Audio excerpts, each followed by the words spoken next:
或者是黄，脉滑数。那么这个阶段要注意清肺平喘。第三是解表，清热之后呢，接下来要面对的是邪气，那就是痰了。那么咳嗽的时候经常会有痰呀，有的是白色的稀痰，往往说明肺里头有大量的水湿邪气。那么有些是黄色的浓痰，一般是热痰。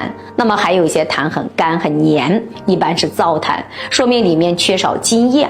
那么对于这不同类型的痰，方法也是不一样的，要根据具体情况分别解决。那么第四是理气化痰。那么正常情况下，我们的呼吸应该是一上一下进行的，而咳嗽的时候呀，我们通常是先憋住一口气，然后使劲的往上咳，说明咳嗽呀是一种气机上